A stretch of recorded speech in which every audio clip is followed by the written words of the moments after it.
Hey guys, welcome back to today's college basketball pick video. This is going to be for March 9th, 2017. I got about 7 games that I want to touch on in today's video. I'll throw those 7 matchups down in the video description. If you want more of this pick video content in the future, you can click that subscribe button. Also, go over and check our daily NBA play of the day as well on our channel. And if you're interested in getting our daily free pick over at our main website, you can check out stumpthespread.com, and I'll throw a link to Stump the Spread down in the video description as well if you're interested in accessing us through those means. So heading into today's video, first matchup I want to talk about is over in the ACC tournament between Duke and Louisville. Very interesting matchup here. Duke, not necessarily putting up the kind of results this year that everyone was expecting out of them. This was by far and away, the top-ranked team in those preseason polls coming into the year. Duke hasn't been able to live up to those expectations, but definitely a talented team. And if they're able to, put everything together, they could potentially make a run in the NCAA tournament. Although I'm a little bit skeptical as to this group's ability to really pose a threat to some of the better teams in the nation in terms of what they're able to do down in the post. They do rely quite a bit on the jump shot, but having guys like Grayson Allen and Kennard knocking down those threes, Duke can definitely beat anyone on any given day, but they definitely need to get hot from the outside to probably have a chance to beat some of the better teams in the nation. This Louisville squad definitely doesn't have any issues down low. Louisville has a number of tall front court guys that are very talented, and this group also brings some solid guard play to the table. Louisville, has been having some solid results this year. Both of these teams finishing in a similar area in the ACC, and really both squads have a chance to make a run in the NCAA tournament, and you can actually say that about quite a number of ACC teams. It'll be interesting to see if the ACC conference as a whole is able to own the NCAA tournament like they were able to do last year. I think that they have the ability to do it, but we'll find out a couple weeks from now. So heading into this one, we feel like this could be a pretty competitive matchup. We do like Louisville's defense a bit better, and just the different ways that Louisville can get the job done on the offensive side of the ball. Although Louisville, heading down the stretch run of the regular season, had a couple of results here and there that weren't typical of some of the results that we've been seeing out of Louisville throughout the entire scope of the regular season. Really coming up short in a few of their games against the spread that didn't look very great. But heading into this one, we feel like Louisville is going to have the edge here on Duke, and just giving 1 point, we feel like the Louisville Cardinals are going to be the better value bet against the spread. Below that, we have a matchup over in the Big Ten between Illinois and Michigan. Interesting matchup here. Illinois, they didn't look like they had any chance to make the NCAA tournament, but this group got hot down the, last couple weeks, or even about 2 or 3 weeks of the regular season. Unfortunately for Illinois, they did fall in their regular season finale, falling on the road against Rutgers. That's one of those losses that really puts a dent in your resume, especially when Illinois was gaining so much momentum. The Illini are still probably pretty far from getting into the NCAA tournament. They'd probably have to pick up at least a couple wins in the Big Ten tournament. And coming to this one, it's going to be a tough matchup here against Michigan. The Michigan Wolverines, at times this year, when they've been, knocking down their three-point shot, they've shown that they can play with some of the better teams in the country, beating teams like SMU, as well as even more recently in Big Ten play at home against Purdue and Wisconsin. Michigan, they're one of those teams that can beat pretty much anyone in the nation when they're knocking down their three-point shots, but they can also lose to almost anyone, just given the inconsistent nature of Michigan's offense. We did hear that story yesterday about Michigan's plane that they were taking to the Big Ten tournament having some issues. It's nice to see that everyone was okay with that potentially scary situation. But coming to this one, Illinois really closing out the season very strong outside of that loss against Rutgers, showing that they can compete and even beat some of the mid-tier or even mid to upper tier teams in the Big Ten.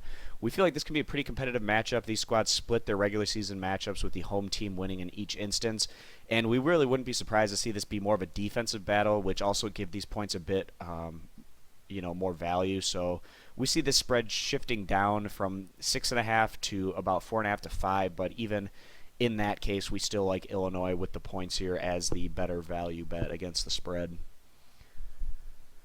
All right, moving on down here, we have a matchup over in the Mid-American Conference here between Western Michigan and Ball State. Western Michigan, one of the hottest teams in the MAC right now, winning the last 9 games in a row, and looking not overwhelmingly great in their last outing, but picking up the win nonetheless as they are able to advance to this round against Ball State.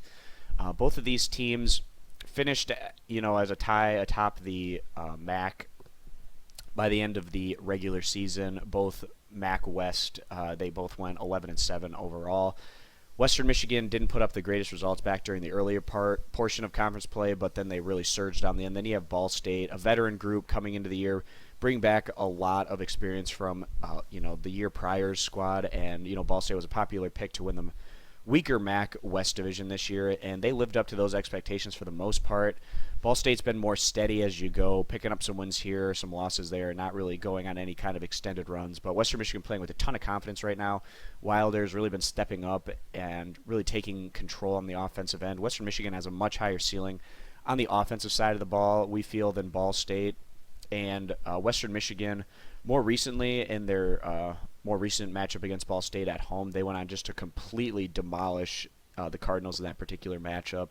We feel like this can be a competitive game here, but just given how great Western Michigan has been over the past month, we feel like giving 1 point here, the Broncos are going to be the better value bet against the spread.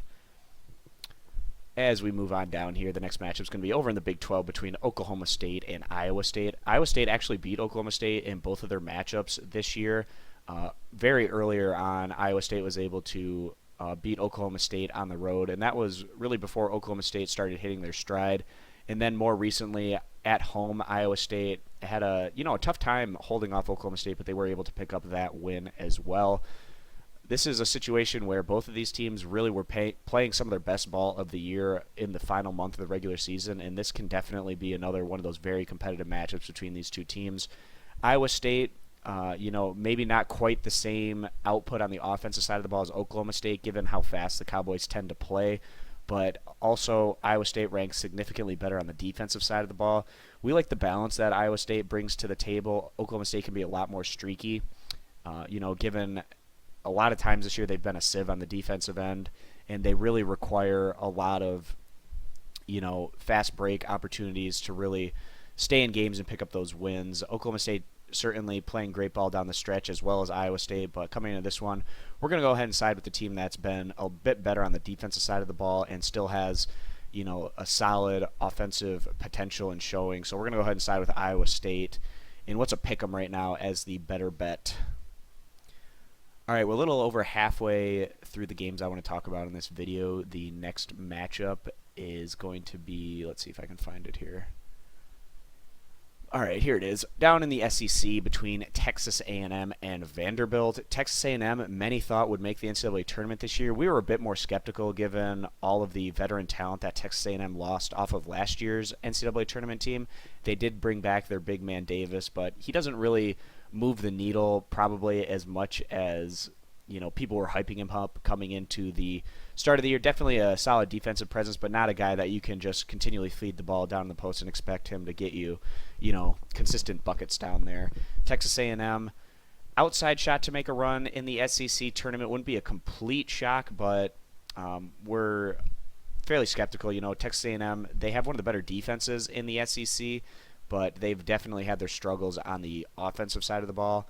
And coming to this matchup, we have Vanderbilt, who's really done some great work on improving their resume down the stretch run of the regular season. And it's great to see Vanderbilt really take on the identity as head coach Drew coming over from Valparaiso in this past offseason, finally getting his system implemented over there at Vanderbilt. And the Commodores have been doing a really solid job of taking care of business on their home court more recently to really build up their resume. And their recent win against Florida is just a tremendous resume-building result there for Vanderbilt. And also the Commodores are going to get, the benefit of the doubt from the committee, given the fact that they have one of the toughest strength of schedules in the nation this season.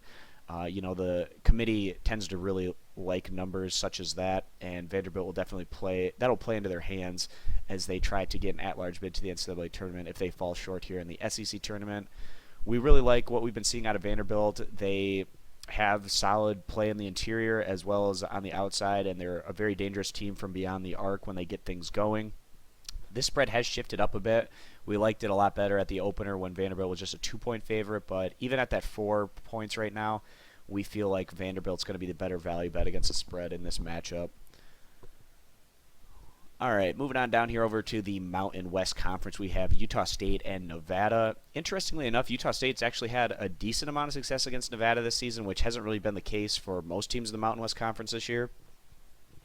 On their home court, Utah State actually went on to beat Nevada in rather significant fashion, and then a little bit later on, Utah State went on the road to Nevada, and although it was a fairly competitive matchup, the Aggies did fall short.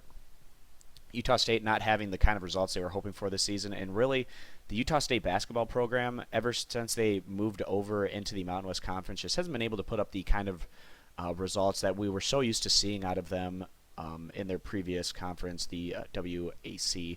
But heading into this one here against the Nevada squad that did win the Mountain West Conference regular season title, the Wolfpack, bringing in Marcus Marshall this year, the transfer from Missouri State. He's been leading that team, averaging right in that 19 to 20 points per game average. When he gets going with his three-point shot, he can really add a lot to this offense. And it's really been unfortunate for Nevada this year that Elijah Foster has been out pretty much the entire campaign. We were expecting a lot out of Foster this year. Unfortunately for him, he wasn't able to add anything to what has been a really solid year for Nevada nonetheless. Some say Nevada might have a shot at an at-large bid to the NCAA tournament if they don't win the Mountain West Conference tournament, but we're a bit skeptical on that, just given this group's overall resume from top to bottom when comparing it against other teams that are in that bubble range. We see Nevada probably getting this win today, but this is a lot of points. Right now sitting at about 8 to 8.5, especially given the fact that they've been playing some competitive, or I guess not so much competitive matchups. Nevada beat Utah State by about 10 points at home, and then on the road, Nevada lost to Utah State by, I think, about 17 points. But we feel like this could be a pretty competitive matchup, especially with how dominating Utah State looked in their last outing in their Mountain West Conference tournament opener against San Jose State, picking up that win by well over 20 points. So Utah State coming into this one with some momentum and confidence, and getting to play in that first round game in these conference tournaments, I think can really help teams knock off some rust and get going in the right direction. And I think that's going to be the case here as Utah State keeps things close and goes on to cover this 8 to 8.5 point spread. And just one more game that I want to touch on very quickly here. It's going to be a match between Tulane and Tulsa. We see that this spread has shifted down a bit here from 5.5 to 4.5 points. That's because Tulane recently, in their last outing, beat Tulsa. But when you take over the scope of the entire regular season, Tulsa's definitely had a lot more success than Tulane. And, people are definitely taking that last result into account here. But we're going to go ahead and buy low on this Tulsa squad. Right now with this spread sitting at 4.5 points, we feel that's going to be a pretty solid value bet with the Tulsa Golden Hurricane. Definitely a better team overall than Tulane and have had a lot better results this year than the Green Wave overall. So we're going to go ahead and side with Tulsa here, giving those 4.5 points as the better bet. So that's going to wrap up what I wanted to touch on in today's video. Again, you can head on over to our main website, stumpthespread.com. I'll throw a link to Stump the Spread down in the video description to get our daily free pick. And if you want more of this pick video content in the future, you can click that subscribe button. So thanks, guys, for stopping on in, and we'll see you in the next video. Bye.